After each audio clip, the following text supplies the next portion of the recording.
It was late last November, close to 1:30 in the morning, when I pulled off the highway into a tiny gas station, one of those two-pump places in the middle of nowhere. I was exhausted, running on autopilot, my eyes half closed as I rolled up to the pump. Everything seemed completely normal, too normal, in fact. I focused on the numbers ticking up on the display, carefully trying not to go a cent over $30. It wasn't until I walked over to the kiosk to pay that I noticed something was wrong. At first, I didn't see anyone inside. I figured the clerk had stepped away for a bathroom break, so I waited. A minute passed, then another. That's when I realized something else was missing. The driver of the car parked at the pump in front of me. Their vehicle was sitting there with the keys inside, but no driver in sight. They weren't in the store. They weren't in their car. Gone. A chill crept up my spine. Two people disappearing at the same time? My first thought was a robbery. Maybe the clerk and the driver had been forced into the back room. My pulse quickened as I debated whether I should knock on the glass or just quietly get back into my car. I glanced at the car again. A BMW. That detail calmed me, strangely enough. Harder to steal than, say, a Honda. Maybe this wasn't a theft after all. Maybe I was just overthinking. So I knocked. Once, twice. A third time. Each knock echoed in that dead silent station. Still nothing. Finally, I tried the store door. To my surprise, it swung open with barely a push. I stepped inside, calling out, "Hello?" My voice felt swallowed by the silence. Behind the counter, I found a bathroom, a storage room, and a small office. All unlocked, all empty. That's when it hit me. The place wasn't just unattended, it was abandoned. A knot formed in my stomach. Something was very, very wrong. I pulled out my phone, ready to dial 911, but called out once more. This time louder, almost pleading. Still no response. So I made the call. At first, the dispatcher clearly thought I was just an annoyed customer, complaining about poor service. But the second I explained that no one was anywhere on the premises, her tone shifted. She asked if it looked like a robbery. I snapped back. How the hell would I know? She suggested the clerk might still be hiding somewhere. That possibility made my skin crawl.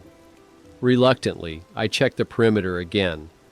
The night air was freezing, the highway silent, stretching endlessly in both directions. Just before heading back to my car, I passed the dumpster near the side of the building.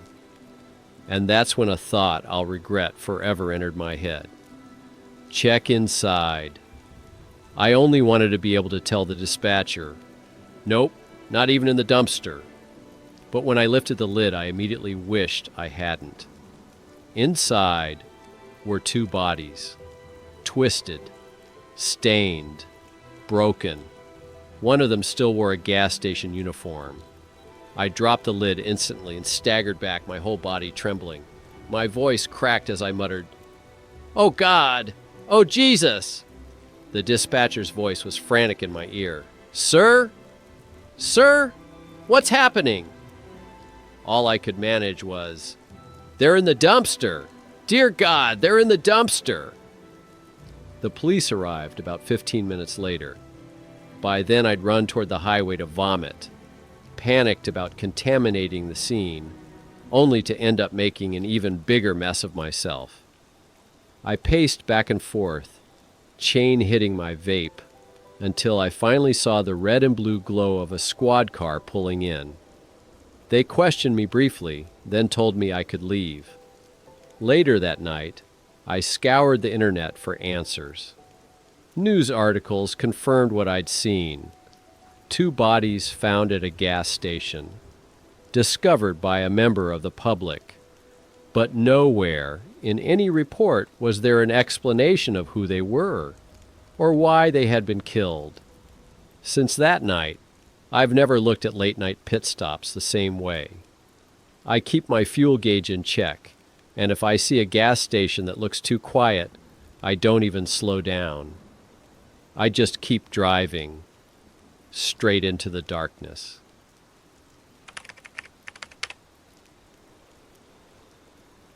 Without a doubt, the darkest scandal my small Arkansas town ever endured happened one summer.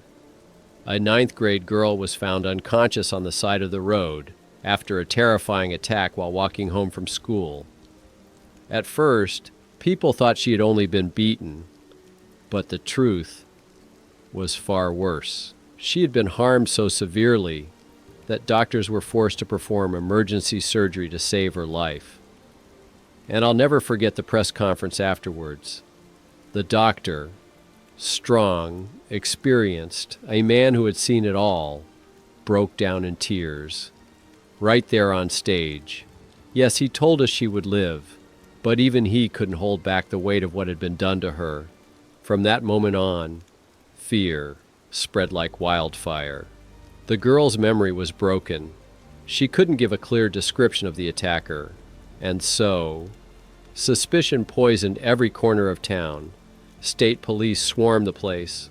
Local officers knocked on doors, visited schools, begged for leads, and the people, well, we turned on each other. You've got to understand. In a town like ours, even a speeding ticket was enough to fuel weeks of gossip. So when something like this happened, our whole world collapsed. Everyone prayed the monster would be caught, and caught fast. But then, something no one expected happened. One night, the local pastor walked into his 17-year-old son's bedroom and shot him, point blank, in the head. It was his wife, the boy's mother, who called the sheriff. When deputies arrived, she was still screaming, shaking with horror. But the pastor, he went quietly. No fight, no struggle.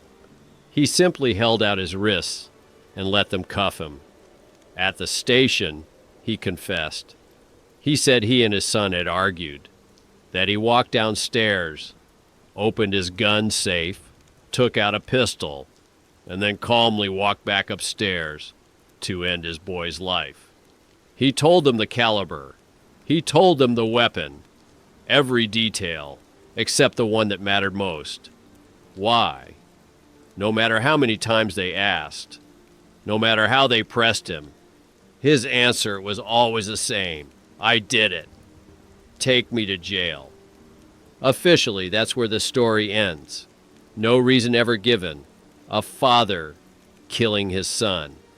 But off the record, everyone in town knows the truth.